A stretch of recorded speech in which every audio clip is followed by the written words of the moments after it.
Voilà, comme en ce moment, dans les deux, il y a deux parcours. Le parcours du Daf Yomi, une page par jour, c'est dans la Masechet Sota. Il y a une coutume chassidique d'étudier la Masechet Sota pendant les 49 jours de l'Omer. Ah, d'accord. Parce qu'il y a 49 pages. Ah, d'accord. Tout simplement. Et pas simplement parce qu'il y a 49 pages. Mais c'est parce qu'en fait, on va recevoir la Torah. Et malgré notre bonne volonté d'avoir suivi le bon Dieu dans le désert, on a quand même fait le veau d'or. Donc ça veut dire que on prétend, Shema Israël, on n'aime que Dieu. En vérité, on n'aime que Dieu, mais on a un peu trop le regard vers les dieux étrangers. Donc nous sommes soupçonnés d'être une femme qui pourrait aller courir d'autres hommes. Voilà notre situation. Donc c'est une coutume. Et donc chaque page, on fait chaque jour une page. Alors ce soir, on a compté le 12e jour de l'Omer. Donc demain, on va étudier la page 12. Vous avez compris?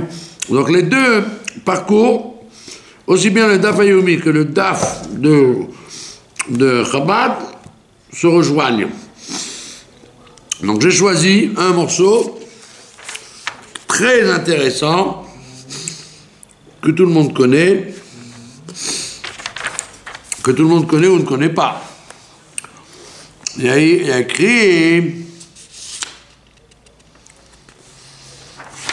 a écrit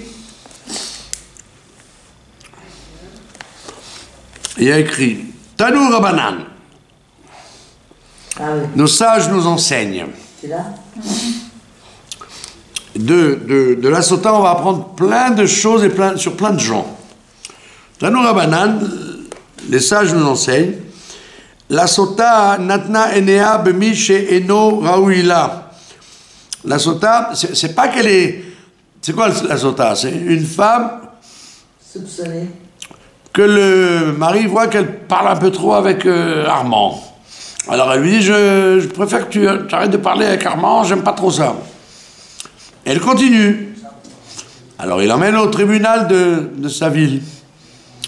Alors si le tribunal juge qu'il est fou, il est complètement paranoïaque, dès qu'il dit bonjour au caissier, il la soupçonne, ou dès qu'il y a le plombier qui vient, il se prend la tête. Alors le Bedin lui dit, monsieur, rentrez chez vous, arrêtez de nous fatiguer, votre femme elle est gentille, elle est bien élevée, c'est tout. Mais si c'est pas comme ça, si effectivement il y a des suspicions de plus en plus fortes, alors il y a les témoins qui ont insisté à la mise en garde, il y a les témoins qui ont insisté à la cachette, elle se cache avec lui, elle s'isole avec lui, etc., etc. Donc ça peut aller très loin, jusqu'à l'extrême, qui est de la faire boire au Beth Amikdash, dans des conditions très vexantes. Donc on est arrivé très très loin avec elle. Et donc la Gemara, elle nous dit, cette femme-là, elle a mis ses yeux sur un homme qui ne lui était pas convenable, puisqu'elle est mariée. Si son mari avait été mort ou ils avaient divorcé, voilà, elle fait ce qu'elle veut. Mais là, elle est mariée et elle a envie d'un autre homme. C'est intéressant, c'est inquiétant. Alors on te dit une règle morale. Si quelqu'un, comme elle a mis ses yeux sur un homme qui ne lui convenait pas, ma chez Biksha, écoutez bien ça, ma chez Biksha, ce qu'elle a voulu, l'onitanla, ça ne lui a pas été donné. Ou ma chez Beyada, est-ce qu'elle avait Natlu Mimena, ce qu'elle avait d'avoir un mari, une famille, etc., on va lui enlever aussi. Donc c'est un grand klal. Chez Kol Anoten Enav, que toute personne qui met les yeux, Bema chez Eno Shelo, sur quelque chose qui ne lui est pas destiné, Ma chez Mevakesh En Notimlo, non seulement ce qu'il a ce qu'il veut, on ne lui donnera pas. Ou Maché Beyado, et ce qu'il avait déjà, notre lit, mais nous on lui prend. Et si elle fait tchouva, Nagil elle a trompé. Ah, c'est elle a fait. Nagil elle a trompé son mari, elle fait tchouva. À quel stade? Si c'est très compliqué la sota. Si on a déjà effacé la Megillah avec le nom de Dieu, alors on la fait boire même si elle dit je suis impur, on arrête. On dit madame c'est trop tard. Mais si en plein milieu comme vous dites, elle fait tchouva, ben elle vaille. C'est ce que j'ai expliqué Shabbat. Au Kiddush. D'accord? On raconte que 40 ans avant la destruction du Beth Amikdash, Rabbi Yochanan ben Zakkai, il a dissous le Sanhédrin. Ils ont quitté l'endroit, et donc ils ne pouvaient plus juger les peines de mort 40 ans avant. Ils ont dissous. Plus de Beth Amikdash. Il y avait le Beth Amikdash, mais il y avait le Sanhédrin s'est dissous. Alors, comment il s'est dissous? Déjà en descendant du Lishkat Agazit en bas, donc comme il a changé d'endroit, il est plus capable, il est plus apte. Et jusqu'à Tibériade, ils ont été même. Ils se sont expatriés. Maintenant, pourquoi? Parce qu'il y avait trop de sotas, avec les Romains, avec la pagaille qu'il y avait, trop de sototes et trop de crimes. Trop d'horreur. Ouais. Comme on voit dans les Pirkei Avot, ce qu'a dit Hillel, quand il a vu un crâne flotter là. Il a dit, comme tu l'as fait, on te l'a fait, etc., etc.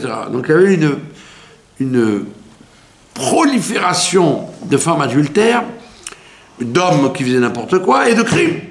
Et donc, Rabbi Yochanan Zakkai, il ferme. Alors quelqu'un a posé une question, il a dit, mais alors, si tu fermes le tribunal, eh ben c'est la porte ouverte à toutes les extravagances, puisque personne ne va être jugé. L'anarchie. Alors vous aurez, la réponse, c'est qu'effectivement, quand on est dans la pagaille, c'est très dur de connaître la vérité, de témoigner. Peut-être c'est pas vrai qu'elle est pas sota, peut-être c'est pas vrai qu'il a tué, donc c'est très compliqué. Donc déjà, a priori, quand tu ne sais pas, il vaut mieux pas juger. C'est la différence entre les jugements de peine de mort et les jugements d'argent. Les jugements d'argent, on les a gardés. Les jugements de peine de mort, on les a annulés parce qu'il y a trop d'inconnus, trop de non-lieux. On peut arriver à des situations comme en Amérique. On fait passer quelqu'un sur la chaise électrique alors qu'après... 20 ans après, on dévoile que c'est pas lui l'assassin. Il y a des horreurs qui peuvent avoir lieu. Donc, Rabbi ben Zakkai, il a pris les devants. Ça, c'est le pshat. Mais plus profondément, il y a une réponse extraordinaire. C'est celle que nous donne le Noda B'Yehuda. Le Noda B'Yehuda, c'est un grand décisionnaire du temps du Baal Shem Tov. Un opposant au Baal Shem Tov, d'ailleurs. Anti-Baal Shem Tov à fond. Et lui, il a dit... L'avantage de la galoute sur le Beth Amikdash, c'est que quand il y avait le Beth Amikdash, quand on avait décidé une décision, on ne pouvait plus revenir en arrière. Donc si quelqu'un il a été condamné à mort, ça y est, le Beth Din a dit condamné à mort. Même si demain matin...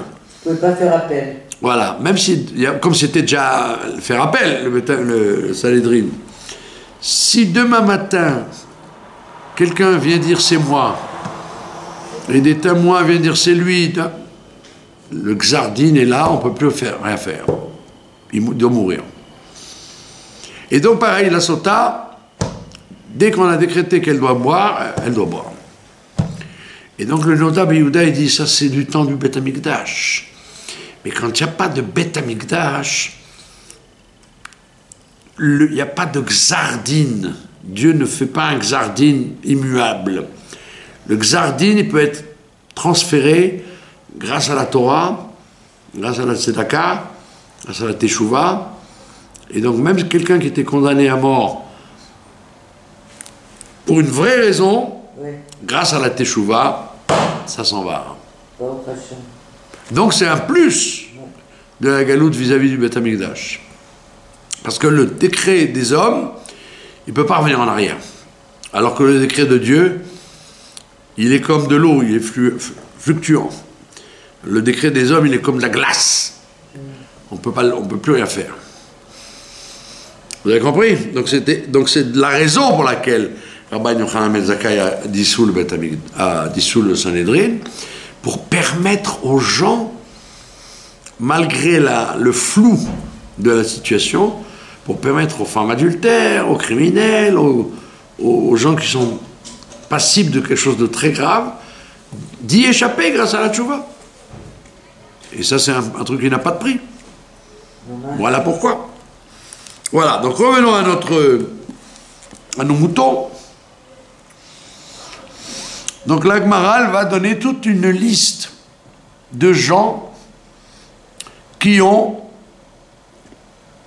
voulu quelque chose qui ne leur était pas destiné, et comme ils ont insisté, Ils ont tout perdu. non seulement on leur a pas donné ce qu'ils ont voulu, mais on leur a enlevé ce qu'ils avaient.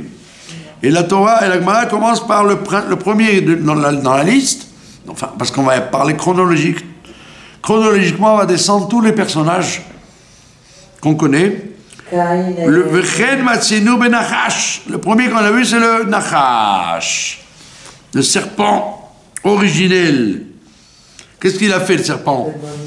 Chez Natan Enav, Bemi Sheeno Raouilo. Il a mis ses yeux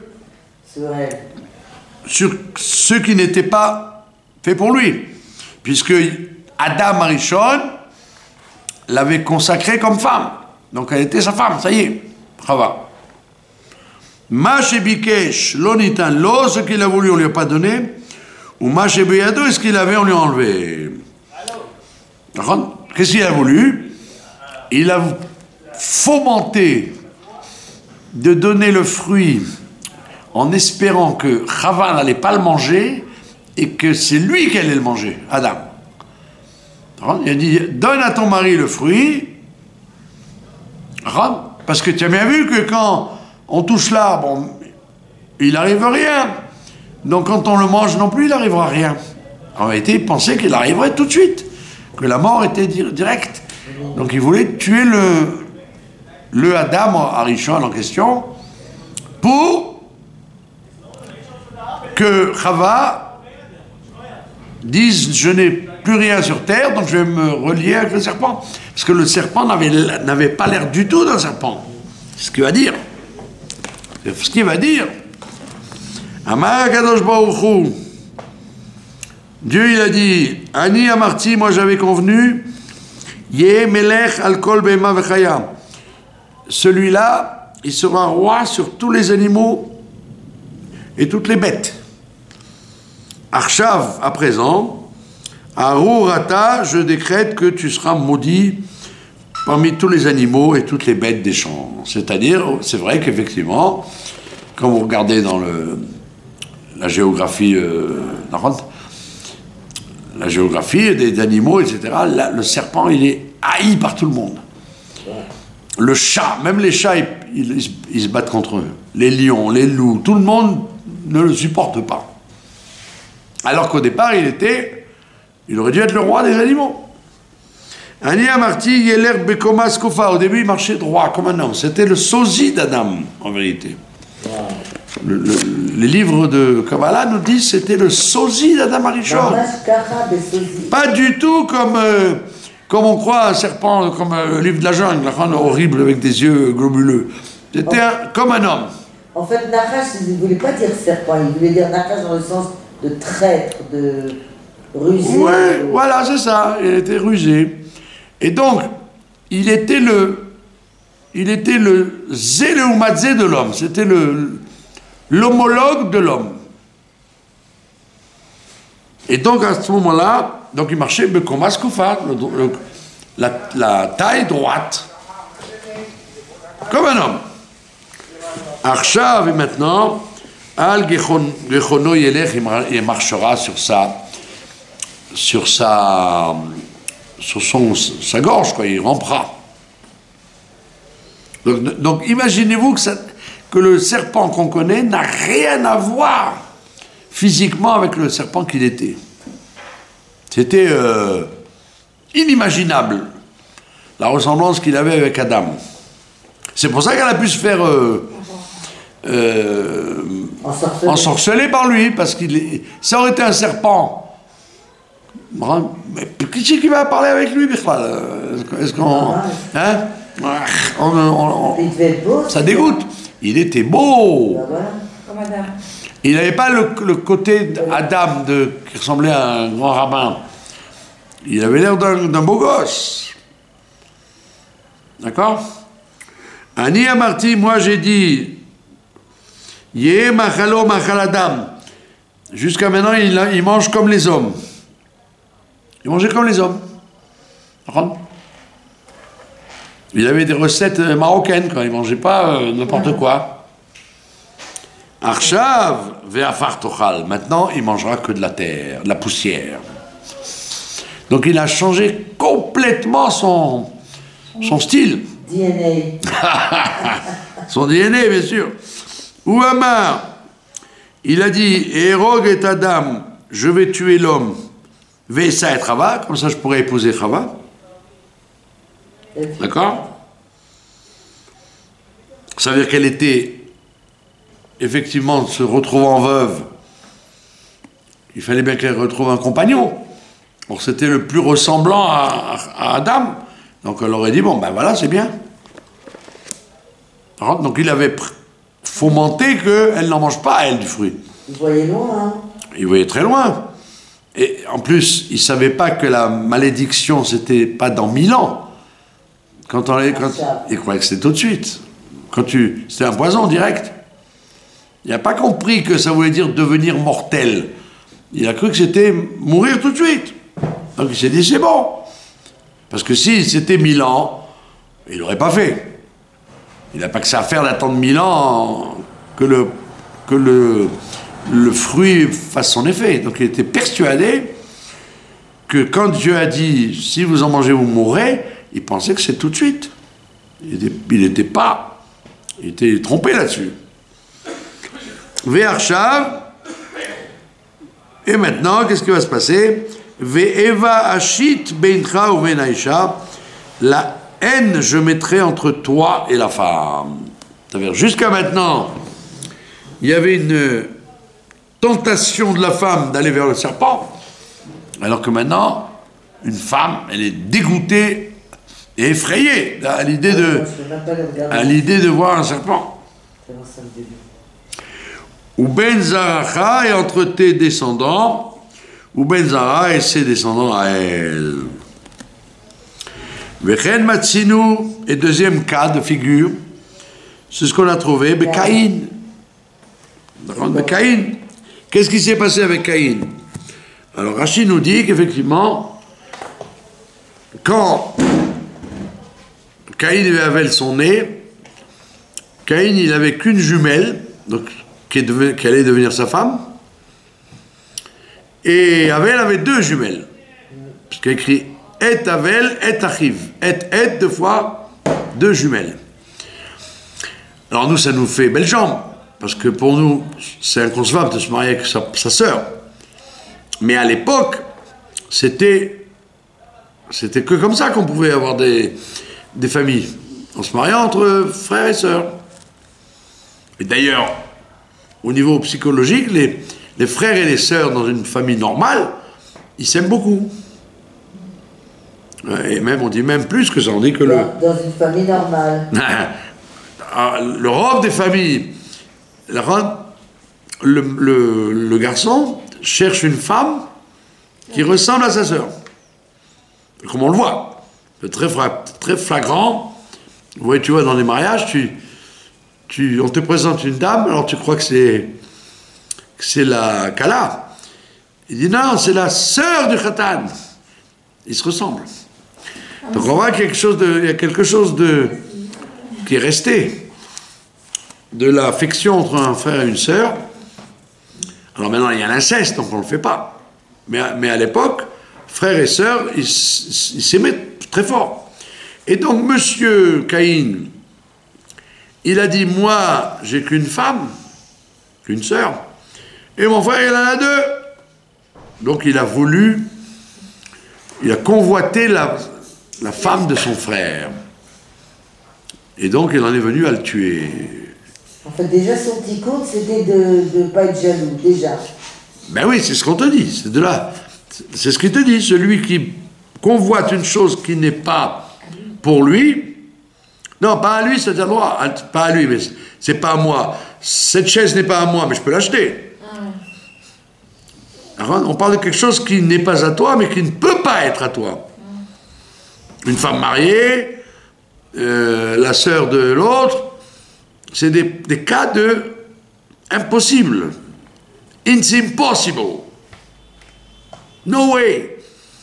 Donc la personne, elle doit réfléchir dans sa tête en disant, puisque Dieu ne me l'a pas donné, alors je vais prier pour l'avoir. Et si je ne l'ai pas, ben je ne l'ai pas. Alors que là, on parle de gens qui ont tout fait pour avoir la chose, et comme ce n'était pas pour eux, eh ben ils n'ont pas eu la chose et ils ont perdu ce qu'ils avaient. Caïn, c'est le deuxième exemple. Il a perdu sa femme, Caïn? Il a perdu sa femme, Caïn? Il a été navanat, comme on dit. Il a été errant. Donc il partait tout seul, parce qu'il n'allait pas se ouais, la pauvre sa femme, elle n'allait pas partir en exil avec lui. Elle dit, oh, si tu dois te sauver, sauve-toi. Sauf qui peut. Ben oui, on me fera rien, moi. C'est à toi qu'on en veut. Donc il a vécu comme un homeless. Errant. Comme un juif errant jusqu'à sa mort. Deuxième cas, donc. Troisième cas, on descend dans l'histoire. Ouais. Intéressant, non? Très. Korah. La Korah, c'est un autre sujet. Rachid te dit, il a convoité la Keuna Gedola, et Moshe lui a dit, écoute, c'est pas de ma faute. Dieu, il a décidé que c'est mon frère. Que ce soit mon frère. Toi, tu n'es que Lévi. D'accord? On peut rien faire. Les jeux sont faits. Sois un grand Lévi, tu es riche, tu es intelligent, tu as un pouvoir, mais plus tu peux pas avoir. C'est la hiérarchie. Il y a un guéder, ouais, il y a une guéder. Il y a une règle. C'est pas pour toi. En plus, il lui a dit, d'après le Harizal, quand le Mashiach viendra, Korach, c'est Rachetevot, c'est Safetevot, Tzadik, Katamar, Ifrach. Tzadik poussera comme un palmier. Donc quand Mashiach viendra, il suffit que dans quelques jours je sois le Mashiach, tu seras très grand comme moi et comme mon frère. Donc attends, patiente quelques jours, Mayesh. Makara, comme on dit. Mais monsieur n'a pas voulu patienter, et donc non seulement il n'a pas pu être Kohen Gadol, mais il a été englouti alors qu'il avait une femme, des enfants, la richesse, le pouvoir, les honneurs, et il a été englouti. Donc déjà là on est pas dans un registre de femmes, on est dans un registre d'honneur, et pas un honneur bidon, un honneur flatteur d'être Kohen Gadol. Mais c'est aussi de la jalousie, là. Oui. Oui, d'accord, mais c'est pas Kadosh, c'est pas parce que c'est... C'est-à-dire que rien que le mot jalousie, ça entame tellement des horreurs par la suite. Ça peut amener au crime, C'est ce que dit les Pirkei Avot, d'accord. La jalousie, la convoitise et les honneurs. Maintenant, quatrième cas, Bilam. Ouais. Donc on voit bien que la Gemara ne se gêne pas de confondre juif et goy. Il n'y a aucune différence. C'est la même mauvaise mida. Bilam, pareil, qu'est-ce qu'il voulait Bilam? L'argent. Il a voulu l'argent et il aurait pu se sauver, retourner chez lui à Midian.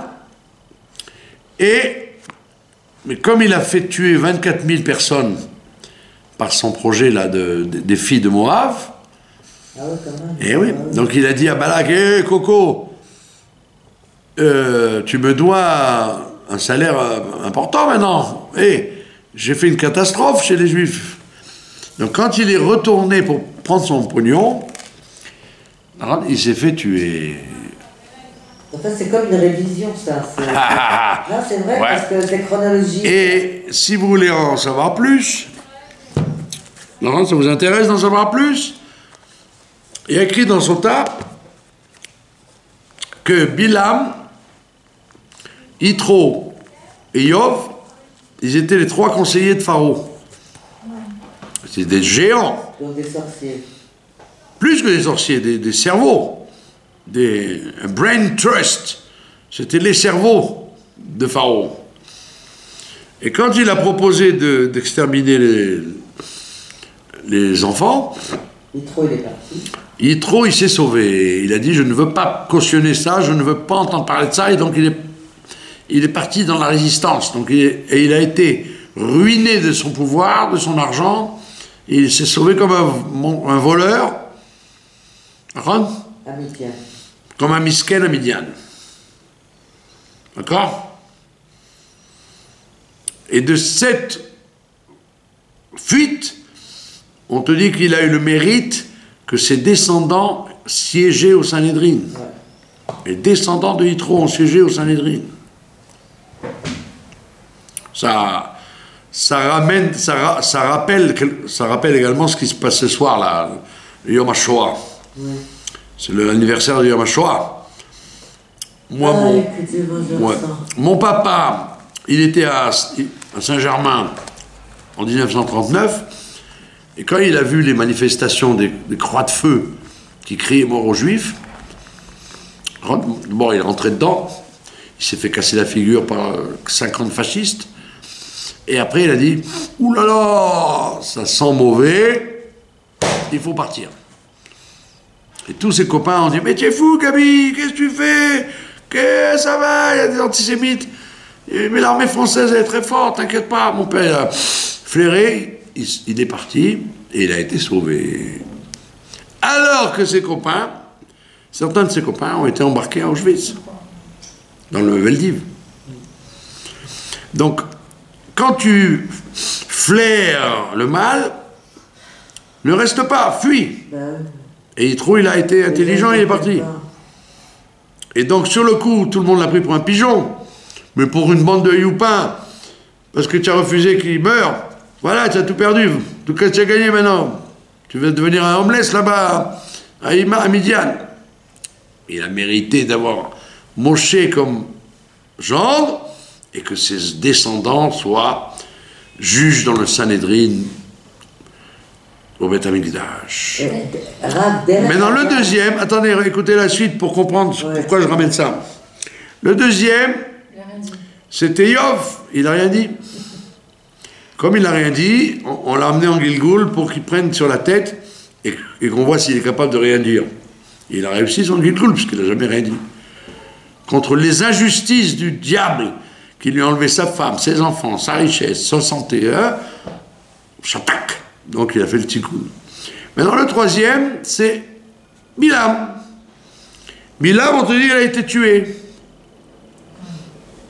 Pinchas, il s'est élevé il a fait de la lévitation, et l'autre, il s'est aussi élevé comme un sorcier, et il lui a coupé la tête. C'est Pinchas qui l'a tué. Pinchas l'a tué. Maintenant la Gemara demande, enfin la Matrix, ça. Comment ils font les films? Ils étudient la Torah. Ah, bien sûr. Les commentateurs posent la question, ils disent attends, regarde. Lui, Yitro, on comprend, il a été récompensé, Kol HaKavod, l'affaire est close. Yov, il a souffert, il a nettoyé. Mais lui, Yitro, Bilam, il n'a ni souffert rien du tout. Combien de temps ça prend pour mourir? 3 secondes. Donc il s'en est bien sorti. Il aurait dû souffrir de mort atroce pour ce qu'il a fait. Mais le Guénom, non? Mais avant, il aurait dû souffrir. Pourquoi il a une mort facile, 3 secondes? Ouais. Alors on dit non, justement, s'il avait eu des souffrances, ou s'il avait, voilà, il aurait nettoyé tout, ou s'il avait fait teshuva, il aurait tout nettoyé.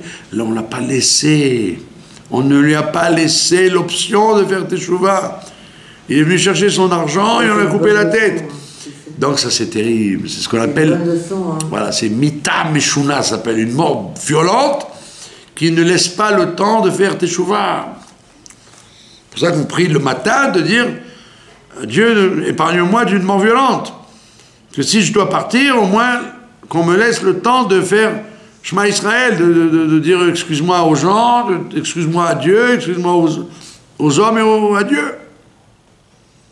Et donc lui, on ne lui a pas laissé ça. C'est une punition très grave. C'est comme vous dites, il arrive au Gehinnom sans dossier positif, Bichlal. Il n'a pas eu une seconde de regret.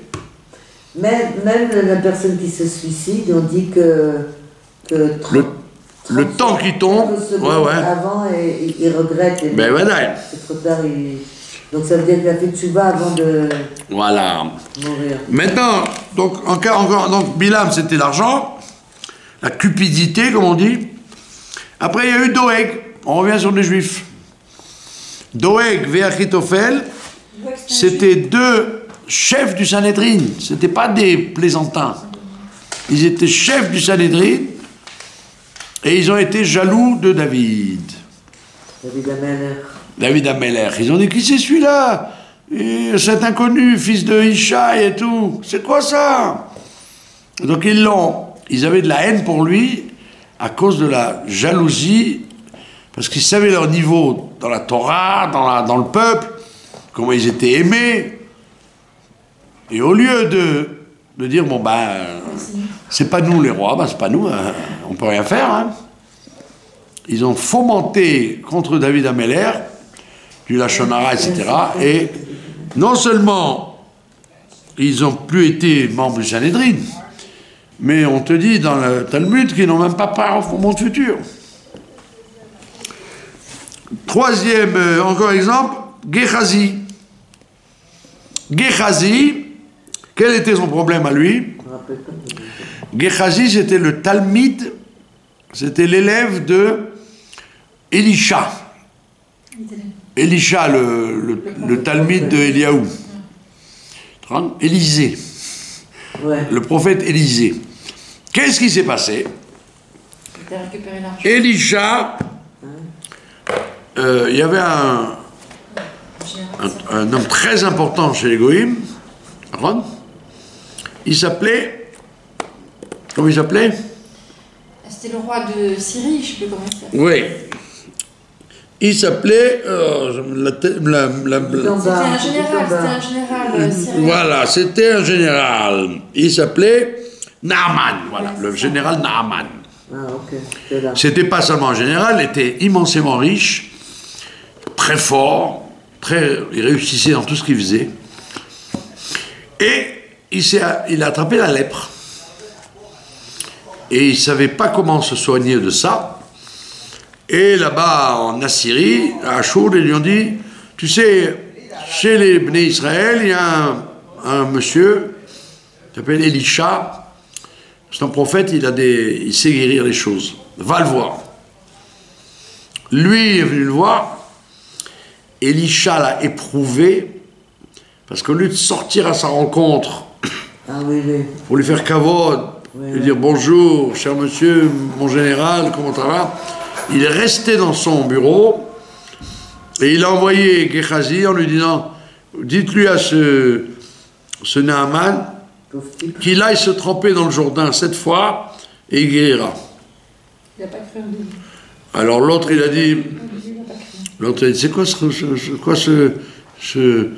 au moins un docteur il te regarde pour voir que on va la paracha de cette semaine, les lèpres.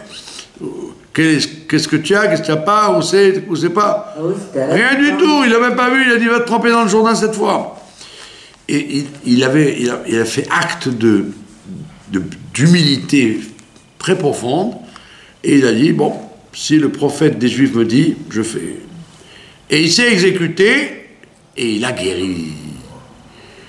Mais l'autre Gehazi, au lieu de dire Kol hakavod au miracle, et tant mieux pour ce Naaman, il a dit, ben, non seulement il est guéri, il est riche, et moi je suis un paumé, je suis un secrétaire d'un prophète miséreux. Donc il a convoité la richesse de Naaman, et il a très mal tourné, puisqu'il s'est révolté contre Dieu, et il n'a même pas part au monde futur lui non plus. Donc vous voyez comment les choses se renversent de 180 degrés, c'est affolant. C'est affolant. Autre personnage, ça vous intéresse ou pas? C'est intéressant, non? On n'y aurait jamais pensé à ce... En plus, ça nous fait une révision. Voilà.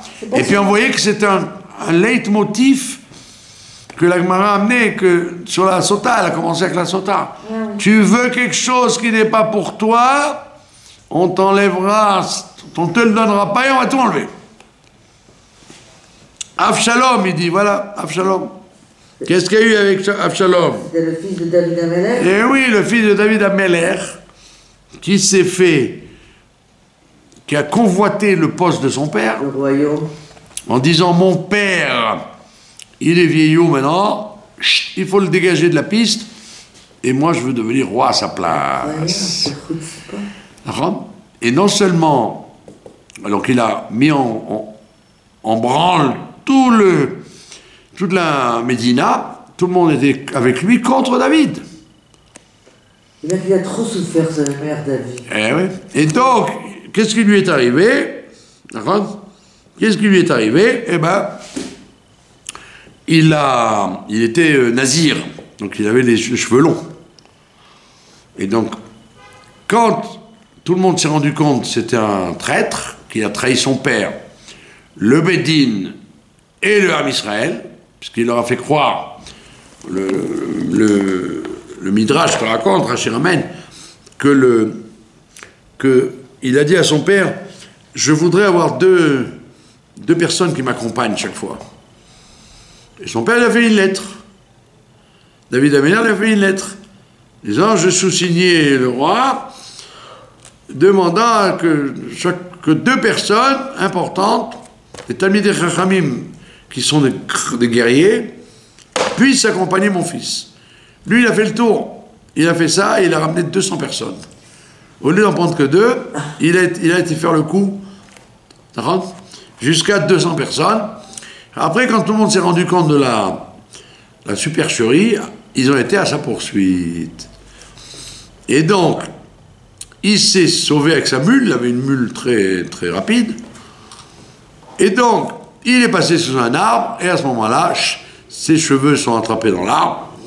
Et quand il a voulu couper ses cheveux, bien qu'il était nazir, la mule s'est sauvée, et donc il a été pendu par les cheveux. Et à ce moment-là, les autres l'ont rattrapé, et lui ont lancé 10 javelots qui l'ont tué. Donc voilà, il voulait convoiter le poste de roi de son père, alors qu'il aurait pu devenir un prince très important jusqu'à la fin de sa vie. Il est mort comme un malpropre, et à tel point que son père a vu qu'il avait sous ses pieds 7 degrés de Guéhinom. Ah oui, vouloir tuer son père, mentir au peuple, tout, il avait tout sur lui quand même. 7 degrés de Guéhinom, et il a fallu qu'il pleure pour le sortir de là, son père. Donc on voit bien que là c'est aussi la jalousie, encore une fois, mais pour le pouvoir, pas n'importe quel pouvoir, le pouvoir d'être roi. Et le frère aussi, Adoniaou. Adoniaou, c'est son deuxième frère. C'était tous des fils... Il n'a pas eu de chance, hein. Non, non, c'était tous des fils de femmes qu'ils avaient pris à la guerre. Et ben voilà. Et donc, ils avaient tous des midotes très mauvaises. Et le dernier, c'est Uziyahu. Uziyahu, pareil, il a voulu devenir grand prêtre. Il a voulu devenir grand prêtre, et il s'est attrapé la lèpre. Parce qu'il n'était pas destiné à être grand prêtre, c'est tout. Mais Pour être grand prêtre, il fallait être sgan, il fallait déjà vice-grand prêtre. Et être vice-grand prêtre, ça veut dire que j'étais responsable de tout le Beth Amikdash et de tout le service. Donc il fallait être très très fort. Et donc, ça ne suffit pas de dire je veux être grand prêtre. Il faut que les faits prouvent que tu es capable de gérer le Beth Amikdash. Et lui, il n'avait pas cette capacité-là, mais il a dit bah, on va y aller par la force. Et en y allant par la force, il s'est pris la lèpre. Mais Rav, ce qui est étonnant, c'est qu'on a l'impression que la punition, elle était immédiate. Non, alors vous voyez ça parce qu'on abrège, mais ça prend des années. Ah, c'est d'accord. Eh oui, comme le Caïn, il s'est dit bon, je vais me refaire. C'est très long les punitions justement. Ce que je voulais vous dire, c'est qu'en Angleterre, l'aéroport principal, il s'appelle l'aéroport Heathrow. Ouais. Oui. Et je ne sais pas si aujourd'hui, mais pendant des années, j'ai pas vérifié aujourd'hui parce que je ne voyage plus, qu'il ne fonctionnait pas de Shabbat. Je vous l'ai dit 1000 fois. Ah bon, alors Heathrow, ben vadaï. Kolakavod. Ouais. Ça n'a rien à voir avec ce qu'on est en train de dire là. Et le dernier cité, bah, c'est Aman. Et là, ce qui est intéressant, c'est que Rashi ne dit rien. Pourquoi bah, parce que c'est l'histoire de la Megillah qui nous le dit. Là c'est les Midrashim qui nous expliquent ces gens. Tous ceux qu'on a vus, c'est les Midrashim qui nous disent, mais Aman, tout le monde lit la Megillah et tout le monde comprend qu'est-ce qui se passe. Qu'est-ce qui se passe? C'est que Aman, il est milliardaire, Premier ministre. Il a une très belle femme qui lui a donné plein d'enfants. Il a un palais magnifique que même Achashverosh n'aimait pas trop parce que c'était une concurrence. Ouais. Pitom, il a tous les pouvoirs. Et il est parti de rien. Et parti de rien. Et Pitom, un détail le dérange. Que Mordechai ne se prosterne pas devant lui. C'est un détail idiot. Ouais. Tu as tout. Il n'y a que ça qui t'incommode. Qu'un youpin qui est un sous-ministre subalterne, il n'est pas important comme toi. Lui, il fait exprès de ne pas te... Eh ben, laisse-le crever, que je ne marque pas de la laisse tomber. Comme on dit chez nous, Tizrom, allez, laisse couler. Donc pour ce détail complètement inintéressant, il a tout perdu. Parce que s'il avait laissé passer, qu'est-ce qui serait passé? Ben, il aurait eu un mérite énorme de s'être retenu, d'avoir retenu son Yetzirah. Et si un méchant retient son Yetzirah, alors nous on est fini. On n'aurait pas pu résister à Aman parce qu'il avait le srout de ne rien faire contre Mordechai. Ça veut dire que avec une virgule, et on peut tout perdre. On voit ça, on l'a vu plusieurs fois, là, dans les caractères humains. Je vois des gens, ils sont amis avec toi, mon frère, tout ce que tu veux, tout ce que je te dis, putain, il y a une virgule qui ne va pas. Une virgule qui ne va pas, tu as oublié quand il est venu au mariage, quand il est venu au mariage, tu lui as pas laissé une place d'honneur où il est arrivé après le poisson et on ne lui a pas donné le poisson. Et lui, il s'en va en courant et il ne te parlera plus. Ça y est. Donc il y a des gens comme ça qui sont capables, pour une virgule, de mettre leur vie briser leur vie. Donc c'est pour ça que Rachid n'a pas besoin de te dire ça, parce que tu peux le comprendre tout seul dans la Megillah d'Esther. Voilà. Chez Natnu Enehem, et tous ces gens-là, ils ont mis leurs yeux, Mema chez Eno Raoulahem, pour quelque chose qui n'est pas pour eux. Ma chez Bikshu Lonitan Lahem, ceux qui ont demandé, on ne leur a pas donné. Ou Ma chez Aya Beyadam, mais ce qu'ils avaient déjà dans leurs mains, d'acquis, quoi, qui était acquis à eux. Natlu Mehem. D'accord? Alors,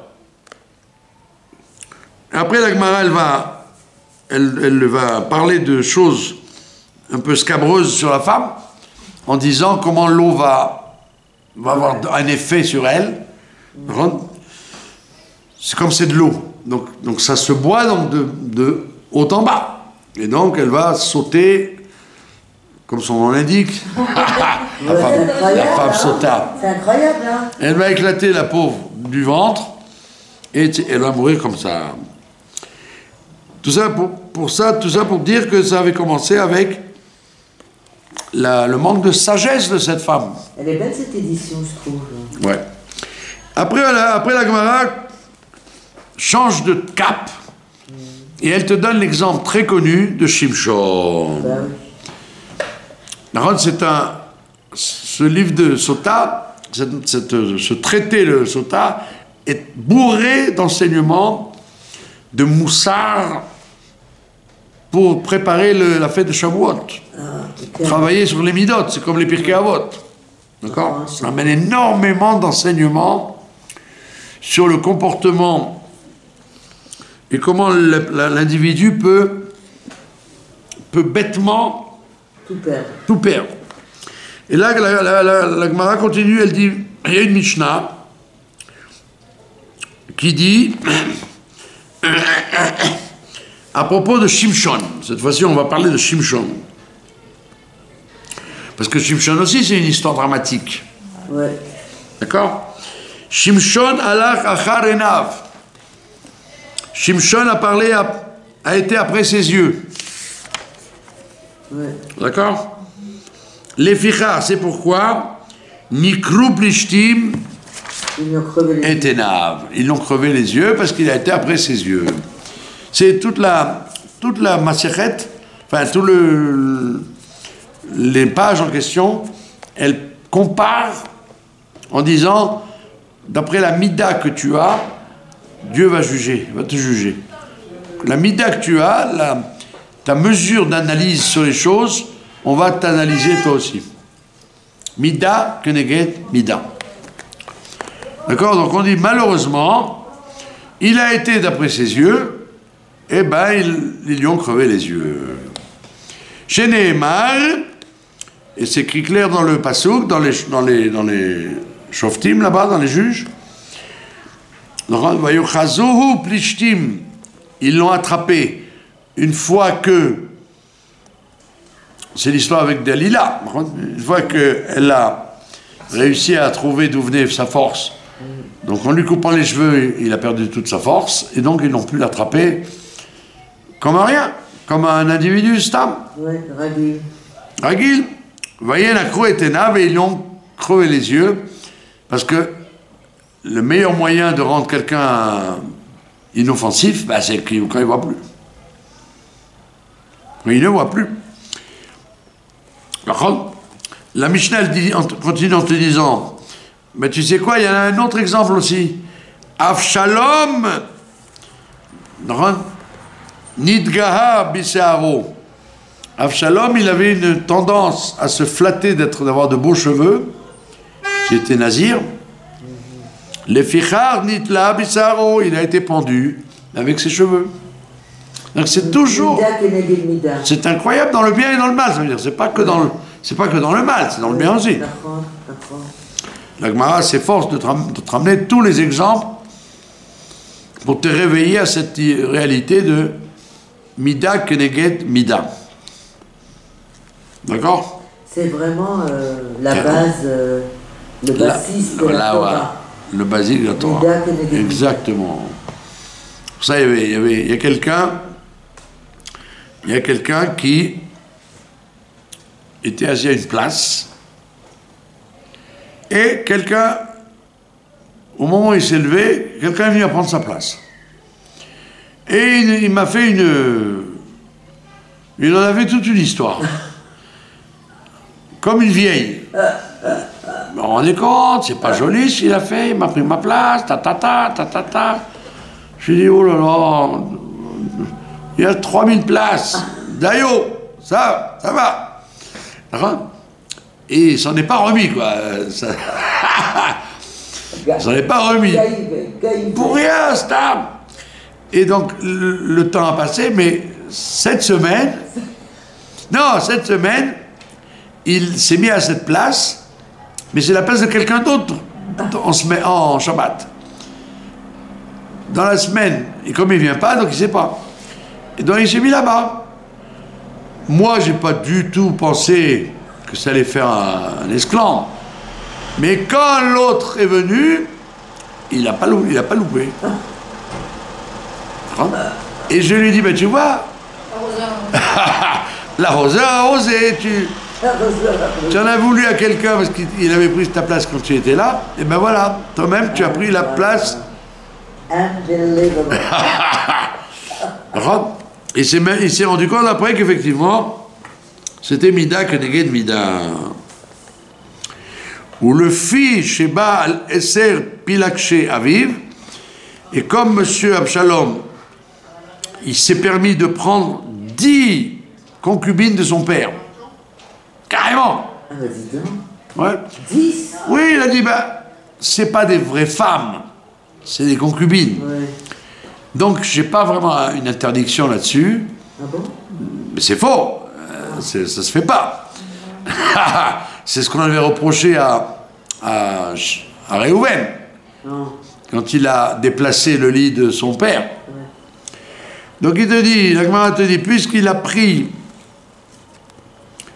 il s'est permis de rouler dans la farine 10 concubines de son père, le fichar nitnubo, on lui a enfoncé dans le cœur, et ser l'unviot, 10 javelots. Cette flèche de 10. C'est des javelots, c'est pas des flèches, c'est beaucoup plus. Des lances, des petites lances. D'accord? Sheneemar, vayasobu asara neharim, nosek le Yoav, ils l'ont entouré 10 jeunes gens qui portaient les instruments de Yoav, donc sur les ordres de Joab. C'est Yoav qui a demandé à 10 soldats de l'entourer. Vayakou et Avshalom, et ils ont frappé Avshalom. Donc tu vas dire pourquoi 10? Parce que 10. C'est incroyable, non? Ouais. Et c'est pour ça qu'on étudie ça dans Sota, parce que l'individu, femme ou homme, a tendance à ne pas faire le rapport entre les choses. Et le rapport, comme vous avez dit, c'est rapide. Dans la vie, c'est pas rapide. Des fois, ça peut être 20 ans après, 20 ans... Non, il peut y avoir un décalage historique. Dans la Torah, tu as l'impression que c'est tchic-tchac. Oui. Et c'est vrai que plus tu descends dans l'histoire, et plus les choses s'étalent. Dans le Tanakh, c'est rapide. Après, moins rapide, de moins en moins rapide, parce que en haut, quand c'est en haut, tout est concentré, et plus ça descend, et plus ça se dilue dans le temps. C'est pour ça que notre galoute, elle dure 2000 ans, alors qu'elle aurait pu dire, elle aurait pu durer 2000 secondes. Donc pour réparer ce qu'on n'a pas réparé, il faut du temps. Au temps du Tanakh, il faut plus de temps.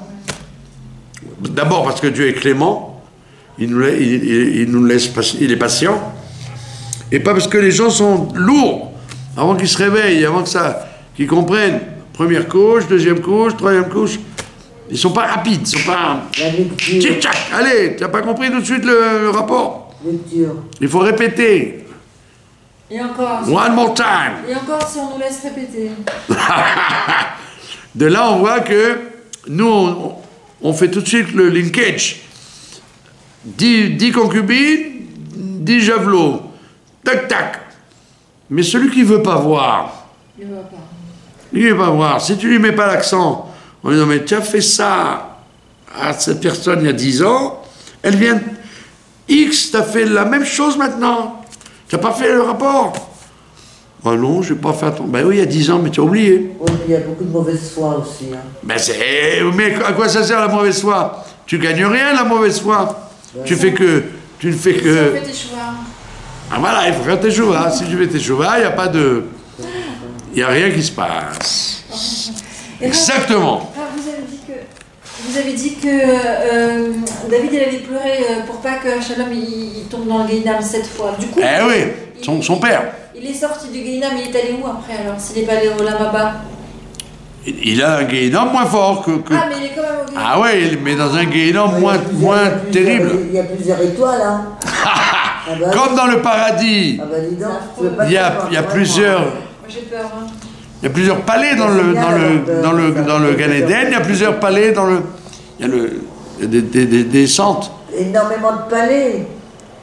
Nasrallah, le chef du Hezbollah, il est dans un bunker, paraît-il, très profond, parce qu'il a toujours peur que l'Israélien mette une bombe tellement puissante qu'elle arrive à lui. Donc il fait le malin, il fait le héros, mais en réalité il est dans un 7e Guéhinam sur terre, lui. Bah oui. Il sort pas de la... Voilà, il sort pas. Donc lui, son père, il a fini lui-même. voilà, il a prié son père pour ne pas que la douleur soit trop forte. Mais Hachem il va peut-être le libérer un jour. Pardon? Hachem il va. On sait Eh pas. ben, c'est évident que après un certain temps, tout est payé. Mais c'est dommage pour lui, parce qu'il aurait pu avoir un avenir royal dans ce monde-là et dans l'autre. D'accord? Bon, la Gemara continue après avec la suite avec Shimshon. Rav, je voulais vous demander Et elle nous dit, comme il a fauté avec ses yeux, il s'est révolté contre Dieu avec ses yeux. En fait, ses yeux l'ont trompé.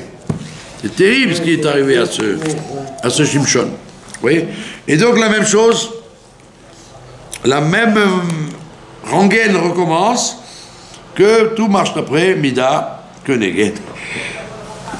Mida. Rav, je voulais vous demander. La brioute.